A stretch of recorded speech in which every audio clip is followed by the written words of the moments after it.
Betoni?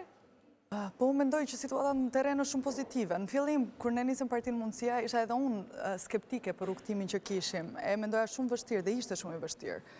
Ne krijuam një parti të re nga hiqi. Ishim 5 njerëz kur e themeluam, edhe pastaj u rritëm, ndërtuam strukturë, bëm takime, njerëzit vinin.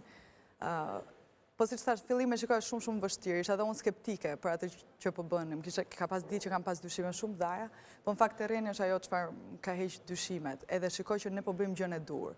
Ka një lajm mirë në këto zgjedhje. E kam thënë që ditën kur kemi themeluar Partinë Mundësia, opozita nuk është më monopol.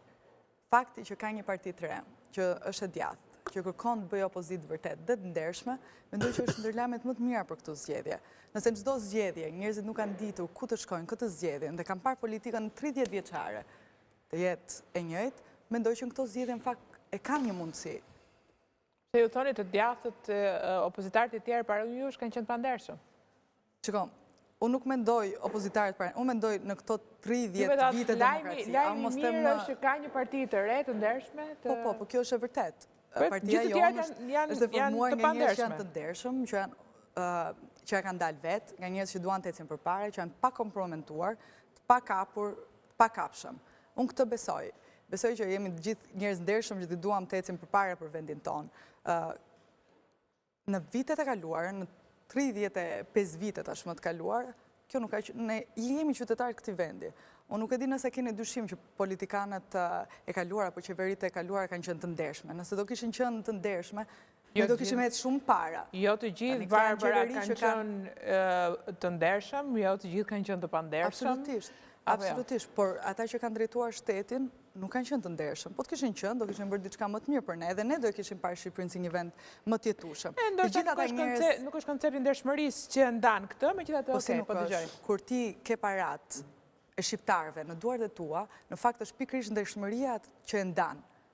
Nëse ti je një njeri ndershëm, ato parat do i menaxhosh mirë, ato parat do i distribuosh mirë, do kursesh para. Nëse je i pandershëm, do marrësh para. Ka vetëm një mënyrë. Po je i paaft, për shembull. Jo, nuk është ky Mund të jesh i ndershëm, po je i paaft. Problemi është këtu. Ka vetëm një mënyrë se si njerëzit pasurohen nga shteti.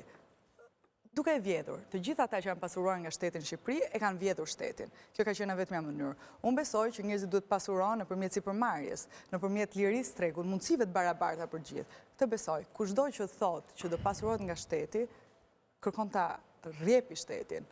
Unë në këtë besoj, dhe mendoj që gjithë ata politikanë që kanë hyrë të varfër, janë bërë të pasur, mendoj që e kanë vjedhur shtetin. Okej. Pra ju që hyni, dhe kur them ju, sigur ju personalisht, po kryetari i partisë tuaj, që hyni të pasur, cili është ndryshimi? E para. Do bëheni më të pasur apo do bëheni të varfër? Shikoj. Pasuria për shumë njerëz. Perspektiva që i krijoni vetes. Okej, rastisht që kryetari i partisë time është milioner. Po unë do të them këtë gjë që pasuria shumë njerëzve ju jep liri. Pra, ti nuk ka kusht të merr peng, nuk ka kusht të mban peng. Liria që Agroni ka si kryetar partie, edhe ne jemi në një pozicion shumë komfort. Nuk varemi nga njerëz tjerë, nuk presim nga njerëz tjerë, ja dalim vetë. Transparenca financiare është diçka që partitë e tjera nuk e kanë. Nuk e kanë. Paraja i ka dhënë lirin, e ka bërë pa kapshë nga njerëz tjerë dhe nuk ka dyshime për pasurinë e Agronit apo për mënyrën se si është bërë i pasur. Kikia, është pasuria e Agronit garanci për ndershmëri?